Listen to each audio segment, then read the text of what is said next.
So, we're finishing up the 7 sayings from the cross, and actually the 7 sayings are part of the whole cross series that I've been doing for 9 or 10 weeks now, I guess. So, we're finishing up with the 7th saying today, and I'm planning on finishing up the cross series, so it's like a 10-part series next Sunday morning. Want to look at some things that Paul said regarding the cross. But today's the 7th saying. Again, let's see if we can get the first 6. Father, forgive them.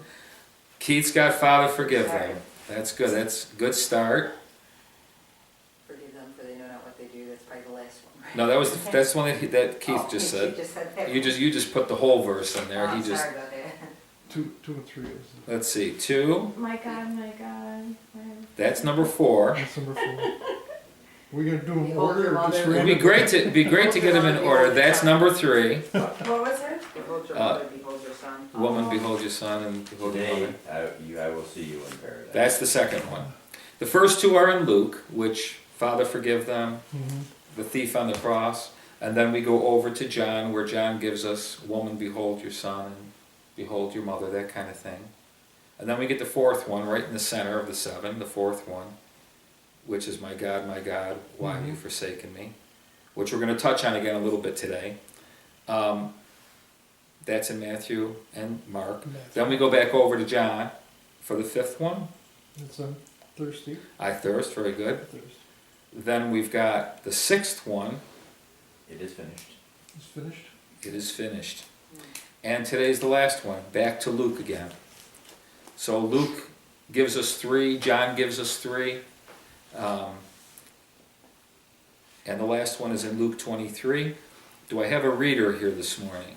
I know I do. I left my phone home with everything. Now I've got a good reader. I'm looking right at her. She's a good reader. Luke 23, beginning at verse 44 through 49. Okay. So it's 5 or 6 verses there. And it was about the 6th hour, and there was a darkness over the earth until the 9th hour. And the sun was darkened, and the veil of the temple was rent in the midst. And when Jesus had cried with a loud voice, he said, Father, into my hands I commend my spirit. And having said thus, he gave up the ghost. Now when the centurion saw what was done, he glorified God, saying, Certainly, this was a righteous man. And all the people that came together to the sight, beholding the things which were done, smote their breasts and returned. And all his acquaintance and the women that followed him from Galilee stood afar off, beholding these things. Now it almost sounds, when you read that, it almost sounds like, Father, into your hands I commit your spirit, that he shouted that out. It almost sounds like it. But when you put all 4 Gospels together, actually what he shouted out was the tetelestai, it is finished. That's what he shouted out, and then he said, the last prayer, Father, into your hands. So it's not him, and when you think about it, it makes sense. He would be shouting out, it's finished. So everybody within earshot would pick up on what we said about tetelestai and it is finished and the whole thing. That everybody would be able to hear that, but the Father into your hands, the Father's not deaf. He doesn't need to shout it out from the cross. He just kind of bows his head and says it. Some say that it's just an expression of death, that he gave up the ghost. I believe it's much more than that. And that's kind of what we're just going to talk about today. I don't think it's just like an expression, he gave up the ghost. The word, into your hands I commit. The Greek word to me is an important word because of what it actually means. It just, we hear commit, I commit my spirit. But the Greek word is paratitheme, and it means to place something alongside something else. So, it would almost be like me taking this and placing it alongside the camera that's right there, placing something someplace. Or it would be like, another way they would use it was when you brought a meal to the table. You would bring it to the table, your guests would be around the table, and you would present them with the food. You're actually presenting something, which is a little different than committing. It's presenting something. They would use it when you present food, when you present truth. A rabbi, when he was presenting truth. And I like that because I feel like, that's really all I do when we gather together, is I kind of like present something to you guys that you mix together, so to speak, with the truth that you're already carrying, that the Holy Spirit's already been speaking to you. So I just present something along with that, alongside it, if you would. And you do the same thing with me. When we're together and stuff, we're always sharing stuff with each other, and that's kind of what we're doing. We're committing ourselves, the truth that we carry, to each other. I like that kind of idea. It's also used in the context of depositing, like making a deposit, but not thinking of a deposit like we would deposit our paychecks or something, but depositing something as a trust. I'm entrusting something to you. I'm depositing it to you. The word is a very, very powerful word that I don't think really is carried well just in the one word commit, if you see what I mean. But the Greek word carries all those different thoughts with it, much like tetelestai does. They're very big words. We have these little English words. We need to remember that Jesus did say that he would, in John 10, that he would lay down his life, and God gave him, his Father gave him the authority to pick it back up again. And that's what we see him doing. We see him laying down his life. And this isn't indicative of the resurrection per se, but he's already presenting it to his Father. The life that he's picking back up. So what are you going to do with it, Jesus? Well, I'm going to give it to my Father. Because that's the best place for it, is in my Father, alongside my Father, with my Father. He's basically saying, Dad, I trust you with it. I'm giving it to you. And then like it says, he gave up the ghost, so to speak. He gave up his spirit. It's interesting, and I don't know if you ever thought of it this way, but it's interesting. All four Gospels, none of them say that he died. They all use the same expression.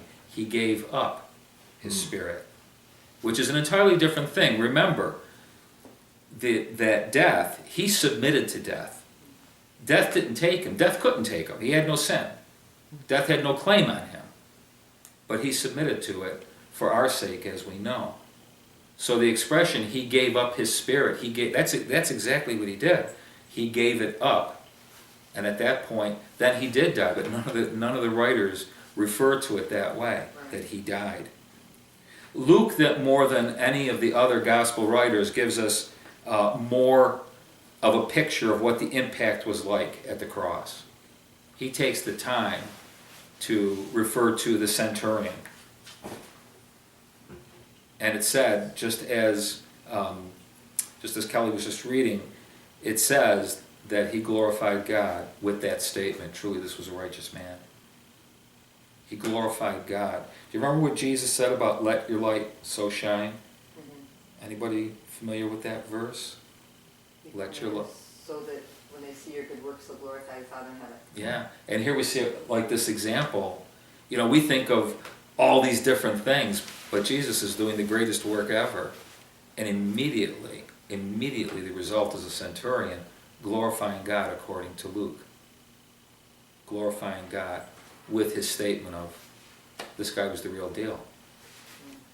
He was a righteous man. He was a good man.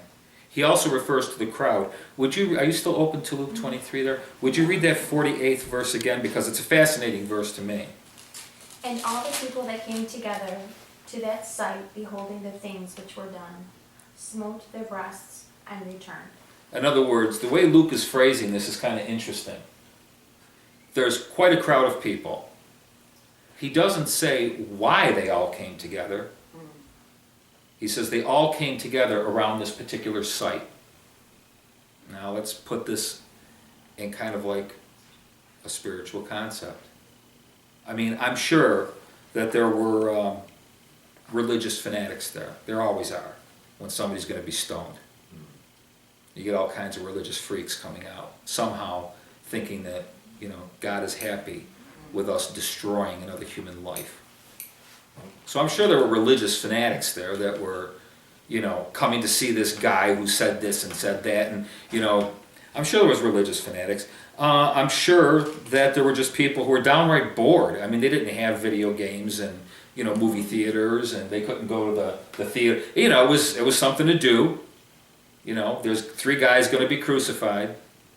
It's kind of sad that it's around the Passover, and that would be your form of entertainment. But I'm sure that there were people that were just bored. It gave them something to do. I'm sure that there were people that were, you know, highly offended, and they were just foaming at the mouth to see vengeance, to see somebody paying the price. I mean, we get like that too. You know, we get our knickers in a twist, and right away, you know, somebody's got to pay. That kind of thing. Probably a lot of people that were just curious. Crucifixion, you know, what's a crucifixion like? Or maybe they had heard that this guy is, you know, miracle man, who knows what he'll do. Maybe they're just curious. Maybe there were intercessors. People that actually recognized how horrendous the form of death was and what a human being was going through. I'll leave it at that. And they would just go out to say, the only thing what can I do? I can't take him off the cross. I can pray for a quick death, for mercy, for whatever, but I can pray. I can intercede for these guys on the cross. There were people that were professional wailers. Any place there was a place to wail, they went and wailed. You know, I don't mean like harpooning whales. I mean, they just, whoa! This is what they did. They brought their instruments. Whoa! This is what they did. Now, whether we see that as, you know, God's heart crying out, or just people who wail, you know, who moan, or whatever they do. The point I'm trying to make is this, and these are just the first few that kind of like come to my mind the way I think. The people gathered together for all different reasons. But you notice what they said when they left. They were all doing the same thing. There was something about the cross and Christ being crucified that no matter why they came there, they all left in one spirit. And it was not a good one. They were all so impacted by the cross. It's like having all these reasons for going someplace with all these different people, but you all walk away as one.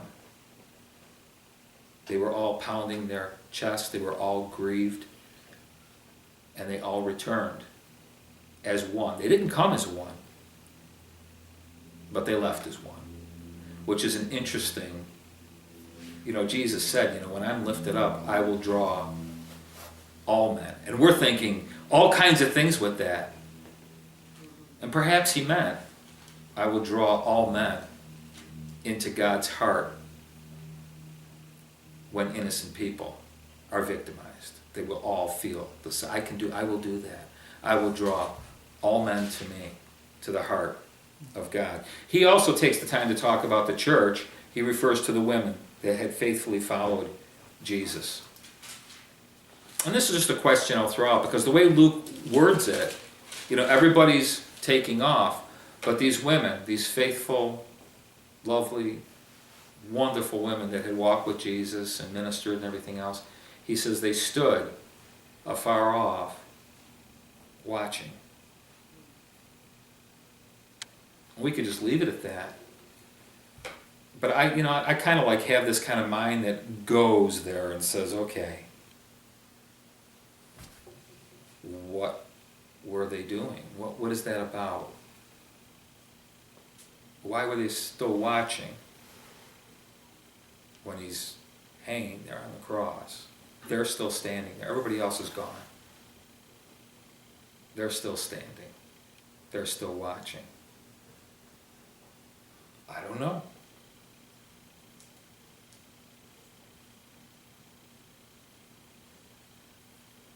For me, we know why they were there. They loved him. And then he dies.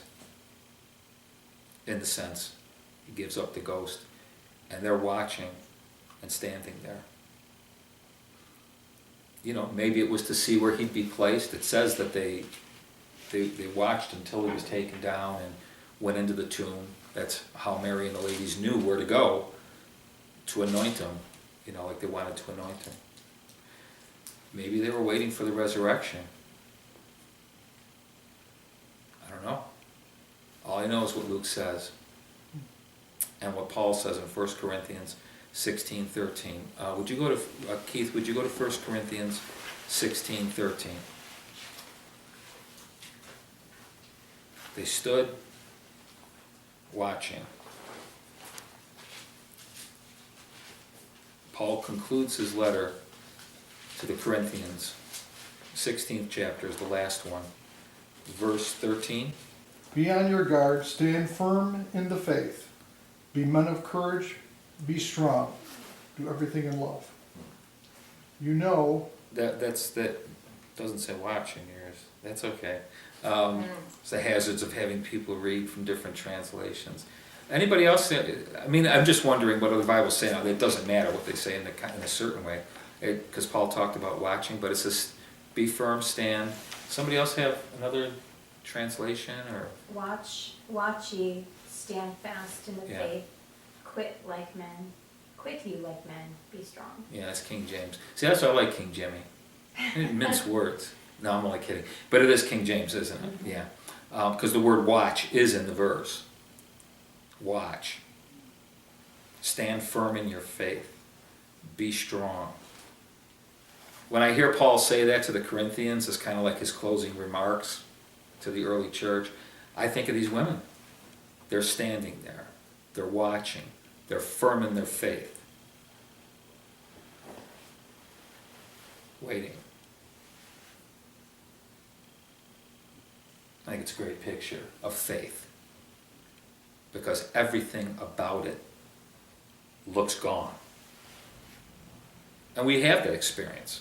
We all do, where it's like, all I've got left, to be honest with you, is faith, because there's nothing else that I can see, quite frankly. In fact, what I see flies in the face of what I believe. But I'm standing firm. That's what Paul said. Just hang in there, stand firm. Don't let go. And you will see the end product. Don't walk away. Stand firm.